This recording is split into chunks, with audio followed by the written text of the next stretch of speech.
I'm Gary and welcome to the fourth build in the Matchbox challenge set by viewer Simon John. This is the Fairchild A-10A. If you enjoy the show, please be sure to subscribe. It's free, and if you hit the bell, you'll be notified of all my future videos.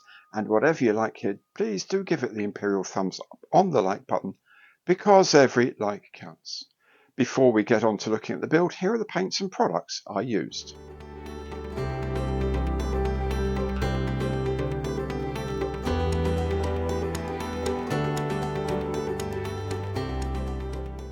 First thing is this piece that supports the seat. The seat itself just slips on like this. Then I can put the pilot onto the seat.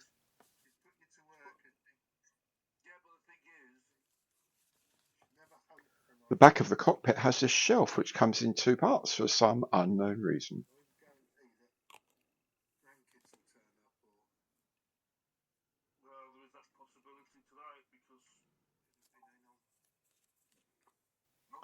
The nose wheel bay is offset because of the big gun up in front. Crosspiece with the seat and the shelf go into one half of the fuselage. Then the two halves of the fuselage are joined together. I spot glue into the alignment holes, then tape the fuselage up and complete the seam with extra thin cement. The tail cone comes in two halves, not sure why it's not part of the fuselage piece. Anyway, when that is set, it can slot onto the rear of the fuselage.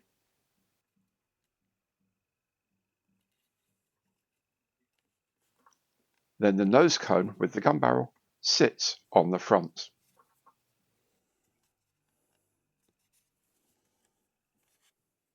Now I found the seam heights quite variable, so I'm going to run a bead of Mr. Dissolved Putty along them, let it dry completely, then sand them flat. Each engine has an intake fan at the front and an exhaust nozzle at the rear, before the two halves of the engine pod go together.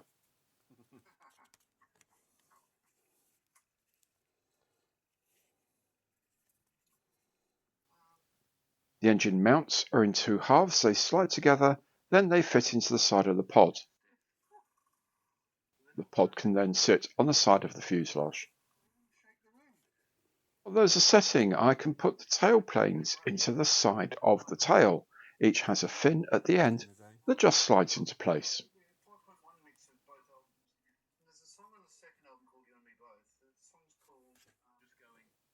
Painted black around the top of the fuselage, now I can sit the canopy on top of that. I've masked it for painting and it will be glued into place with a clear PVA.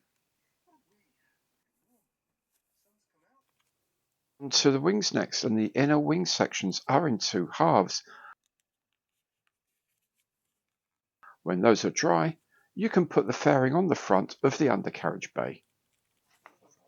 The outer panels have differently sized upper and lower halves, so this curved end of the wing is a single moulded piece. Then the outer and inner panels can be joined. Note the considerable dihedral for the outer panel. Then the finished wings can slot into place on the sides of the fuselage. As this is a prototype, I'm drilling a hole for the instrument probe that I'll make later from a length of 1mm diameter plastic rod. As Jack Reacher will have told you if you read the novels by Lee Child, assumptions are dangerous. Now I assumed the kit, because it mentions nothing about nose weights in the instructions, didn't need nose weights. I thought the gear might sort of be set far enough back here that you didn't need it. How silly I am, considering the size of the engines and the size of the tail. Of course it needs nose weights, so what I've had to do is cut out this panel here. Now I've followed the panel lines and the line of the base of the fuselage so it can be patched up as easily as possible. I've used my sort of micro saw, razor saw, call it what you like, to do that. I'll now have to put in some weights into the side of the fuselage in here. These are sort of self-adhesive, so they will stick on. Put the cap back on, glue it all up, do a bit of filling, do a bit of cleaning up, and then that should hopefully be that. Okay, after all that is said, I primed the kit in grey, then gave it an all-over coat of Tamiya XF19 and a couple of coats of gloss varnish. Then I can start adding the decals.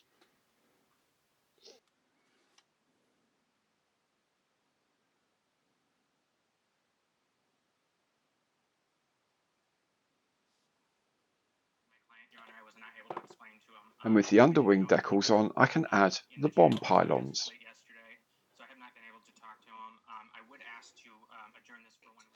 And the carriage and doors just slot into place, then I can add the bombs. With the nose probe fitted, my A10 is now complete. So there it is, the Matchbox A-10A in 1/72nd scale. Lots of fun to make, like all these Matchbox Challenge kits have been. It's a fairly good kit of actually a YA10 because it's got the 20mm cannon in the nose, not the 30mm cannon that went into service. I've added a nose probe just by using a bit of plastic rod basically and painted it red and white. Other than that, very nice kit to put together.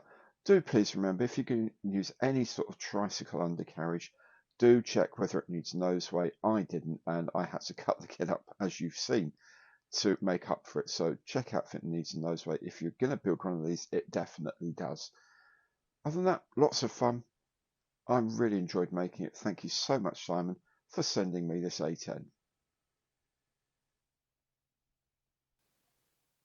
There it is. I hope you enjoyed it as much as I did. If you did, please consider subscribing to my channel. It's free, and if you hit the bell, you'll be notified of all my new content.